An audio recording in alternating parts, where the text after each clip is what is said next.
Assalamu alaikum wa rahmatulillahi wa barakatuh. Mes frères et sœurs en islam, qu'Allah vous comble de sa paix et de sa lumière intérieure. Qu'il ouvre nos cœurs à la compréhension de ses signes et qu'il nous guide vers la clarté de son message, dans nos corps comme dans nos âmes. Amis.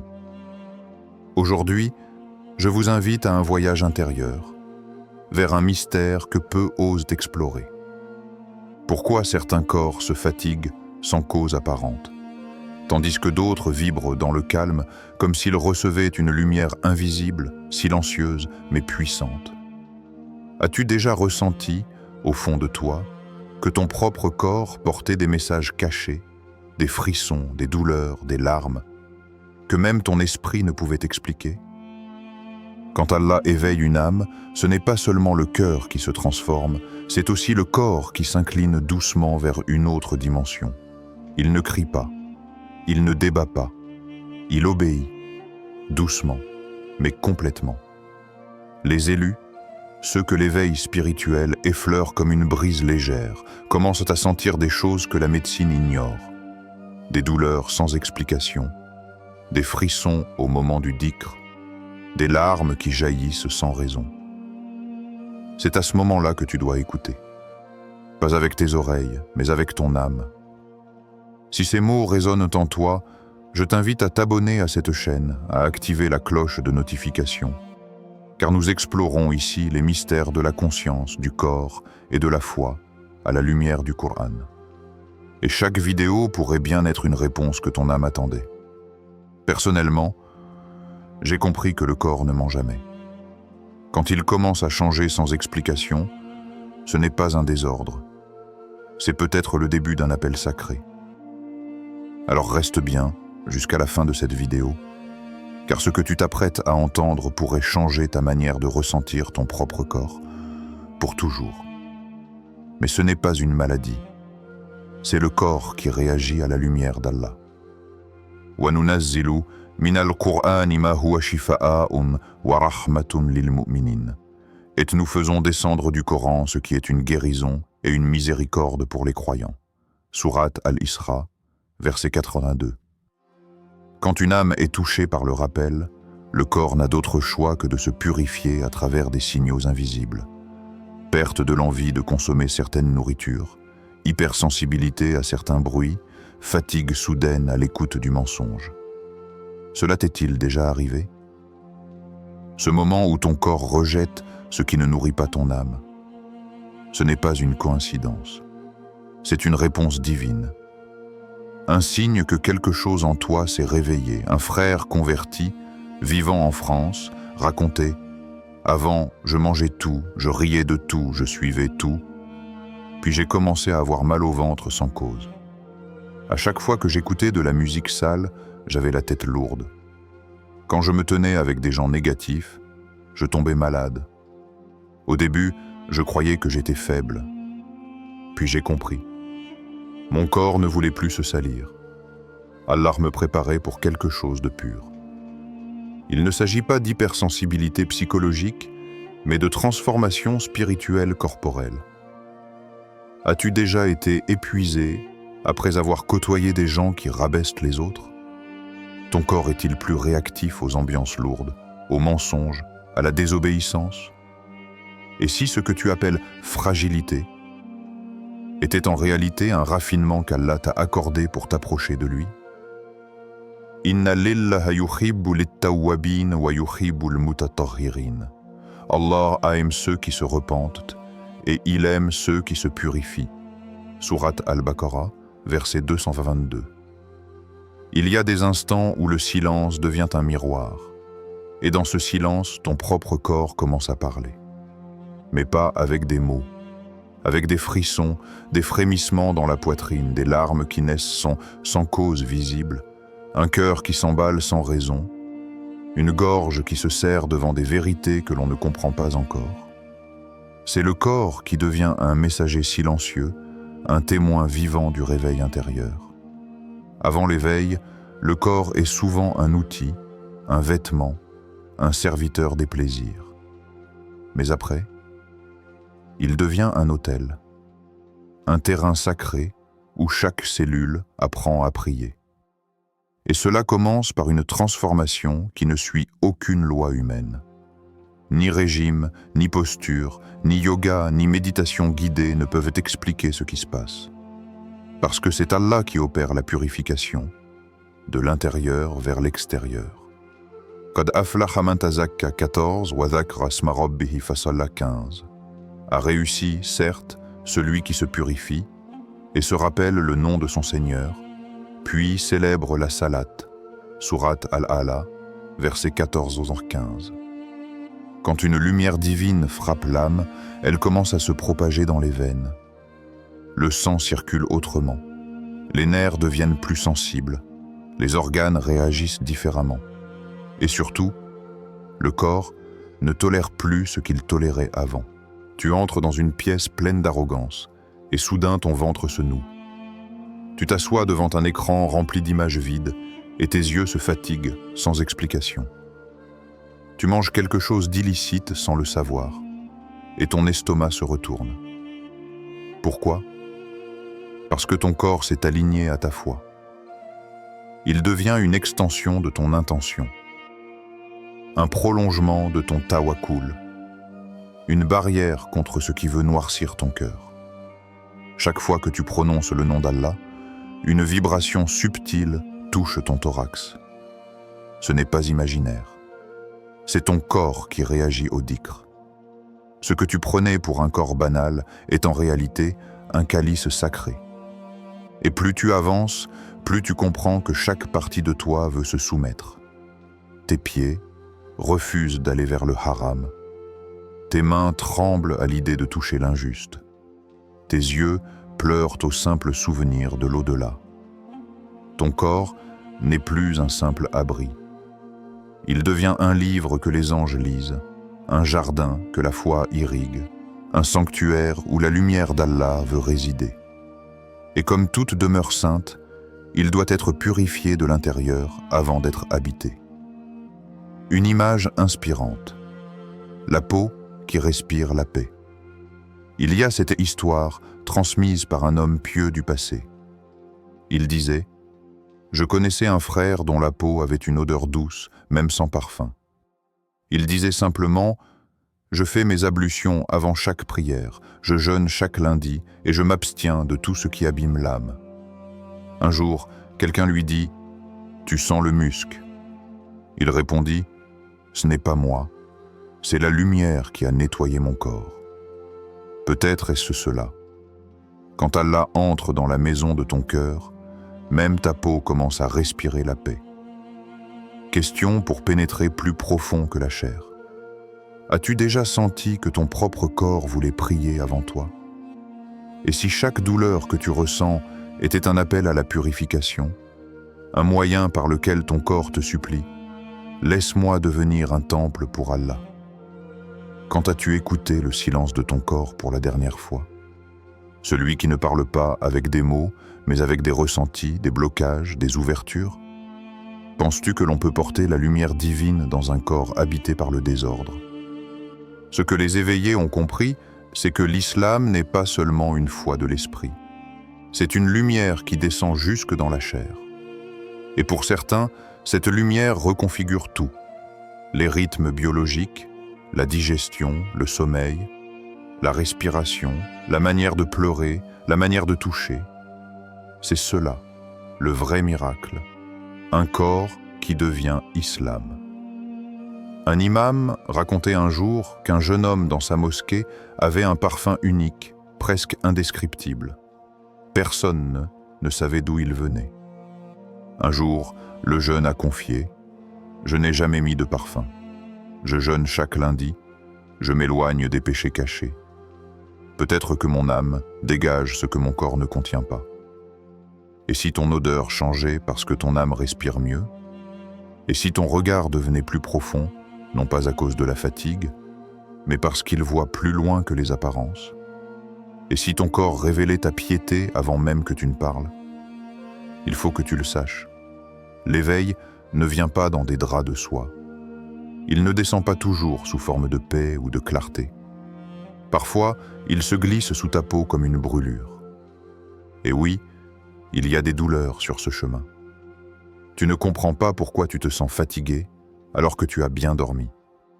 Tu marches et ton dos te fait mal comme si tu portais des années de souffrance. Tu manges, mais ton ventre refuse. Tu pries, mais ton cœur se serre. Tu es seul, et les larmes tombent sans prévenir. Tu respires, mais l'air semble lourd. Et tu te demandes, est-ce que je suis en train de perdre la tête? Est-ce qu'Allah m'abandonne? Non. Tu es en train de te libérer. Les douleurs ne sont pas des malédictions. Elles sont des manifestations physiques de ce que ton âme a enduré trop longtemps en silence. وَلَنَبْلُوَنَّكُمْ بِشَيْءٍ مِنَ الْخَوْفِ وَالْجُوعِ وَنَقْصٍ مِنَ الْأَمْوَالِ وَالْأَنْفُسِ وَالثَّمَرَاتِ وَبَشِّرِ الصَّابِرِينَ. Très certainement, nous vous éprouverons par un peu de peur, de faim, de diminution de biens, de personnes et de fruits. Et fais la bonne annonce aux endurants. Sourate Al-Baqarah, verset 155. Quand Allah veut purifier une maison, il commence par soulever la poussière. Et parfois, cette poussière, c'est ton passé. Ce sont des fautes anciennes incrustées dans tes cellules, des habitudes toxiques, des attachements haram, des souvenirs empoisonnés. Ton corps les garde.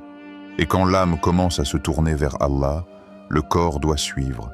Mais pour suivre, il doit se désintoxiquer. Et la désintoxication fait mal. Ce n'est pas toi qui es faible.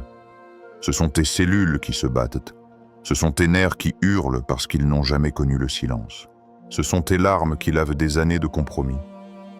C'est ta fatigue qui t'ordonne. Arrête de fuir. Écoute.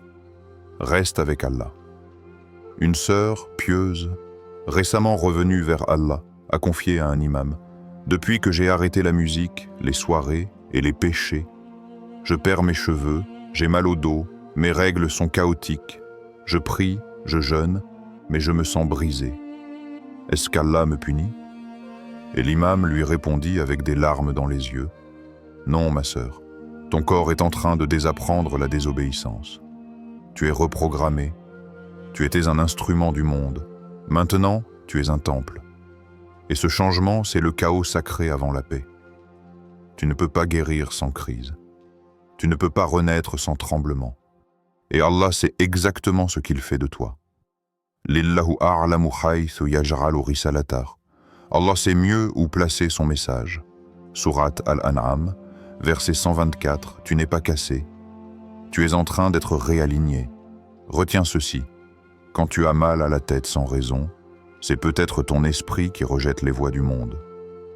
Quand tu as mal aux jambes, c'est peut-être ton corps qui refuse de courir après ce qui n'a plus de valeur. Quand tu dors mal, c'est peut-être ton âme qui réclame la prière de nuit que tu ne fais pas encore.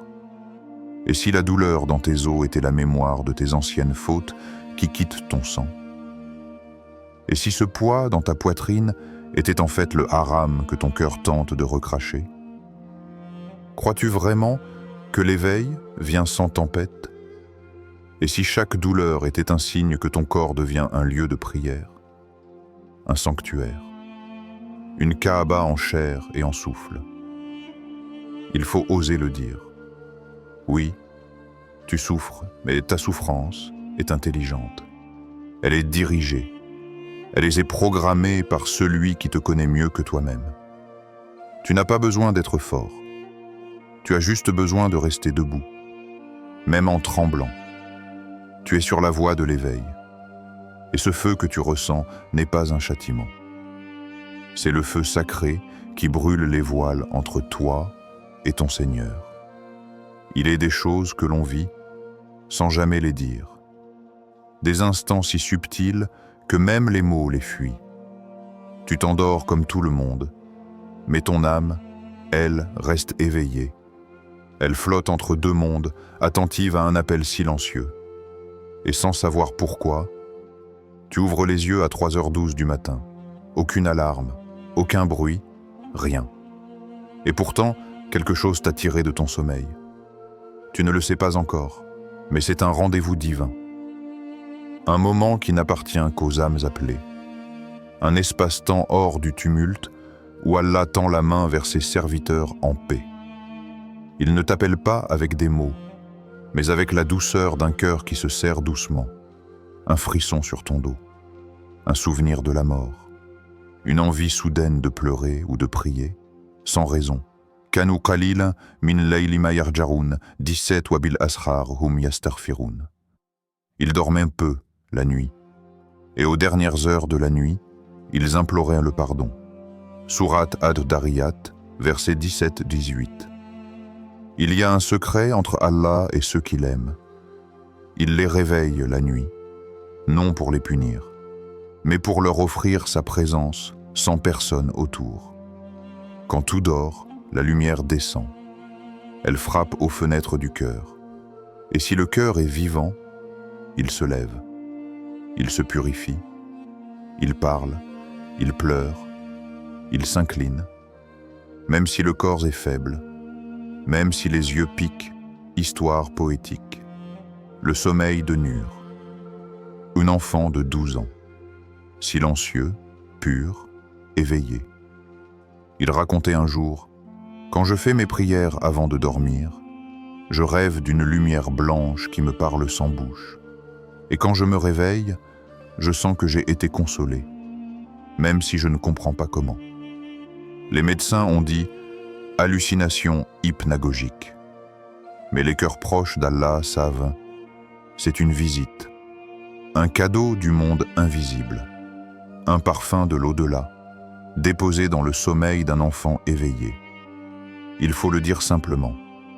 Le sommeil des élus n'est pas comme celui des autres. Il est habité. Certains dorment peu, mais se sentent reposés. D'autres rêvent d'eau, de lumière, de voix douce. Parfois, un verset se glisse dans leurs rêves. Parfois, un nom. Parfois, une peur qui les pousse à prier. Ils se réveillent, avec une émotion qui n'a pas de nom. Et cela ne vient pas d'eux. Cela vient d'en haut. Le sommeil devient un pont vers le spirituel, un voyage nocturne, une ascension intime, un petit mirage, sans foule, sans regard, sans mots. La médecine du sommeil appelle cela activité onirique irrégulière. Les neurosciences parlent de restructuration cognitive nocturne. Mais l'élu, lui, sait que c'est plus que cela. C'est le rappel d'Allah qui descend doucement, pendant que les autres rêvent de monde matériel. C'est l'âme qui se détache du corps pour aller se ressourcer là où il n'y a ni bruit, ni image, ni distraction. Là où il n'y a que lui. As-tu déjà ressenti cette étrange paix après une nuit très courte? Comme si tu avais été consolé, rechargé, visité? Et si ton insomnie n'était pas un trouble, mais une invitation au dialogue spirituel? Quand tu es réveillé à l'aube sans raison, et que ton cœur bat fort, est-ce que tu te recouches? Ou est-ce que tu réponds à l'appel silencieux du bien-aimé? Et si les élus ne dormaient pas comme les autres, parce que leur âme voyage pendant que leur corps repose, ne crois pas que ton sommeil t'échappe par hasard. Il est guidé, il est habité, il est orchestré. Et dans ce sommeil sacré, tu es plus proche de ton Créateur que tu ne l'as jamais été en pleine journée. Les étoiles sont tes témoins. Le silence est ton écrin. Et la nuit est ton manteau de lumière. Certains commencent à vomir après des péchés passés. D'autres ont des réactions allergiques à des environnements qui ne leur faisaient rien avant. Leur peau se couvre de boutons, leurs intestins se vident, leurs yeux deviennent sensibles. Pourquoi? Parce que le corps rejette ce qu'il ne peut plus tolérer. Il reconnaît l'impur et il le rejette. Quand Allah veut purifier un cœur, il commence parfois par faire vomir l'âme par la bouche. Innamal mu'minun ladhina idha dhukira lillahu wajilat qulubuhum. Les vrais croyants sont ceux dont les cœurs frémissent quand on mentionne Allah. Surat Al-Anfal, verset 2. Un homme buvait depuis 10 ans. Il s'est repenti et a arrêté du jour au lendemain. Mais pendant 1 mois, il vomissait chaque matin, même sans avoir mangé. Il disait Mon corps se purgeait, mais après ce mois, j'étais un autre homme. Je sentais les choses que je ne sentais jamais avant. Question viscérale. Et si ton eczéma était une réponse divine à ta purification intérieure? Et si ton corps pleurait pour toi, vomissait pour toi, se libérait pour ton âme? Est-ce que tu l'écoutes? Ou est-ce que tu le fais taire avec des médicaments? Frère, sœur, tu pensais être malade, tu pensais être étrange, tu pensais devenir fou ou faible, mais non, tu es en éveil, ton corps n'est pas en déclin. Il se redresse vers la lumière, il rejette, il pleure, il tremble, il s'épure, il t'emmène doucement vers le rendez-vous avec ton Créateur. Ya ayatuha lan nafsul mutma'inna, 27, Rjirya ila rabbiki radiyata mardiya, 28. Ô toi, âme apaisée, retourne vers ton Seigneur, satisfaite et agréée. Sourate Al-Fajr, versets 27-28. Alors maintenant, la vraie question. Es-tu prêt à écouter ton corps? À accueillir l'éveil comme un acte d'amour divin? À marcher avec ton corps jusqu'à la lumière?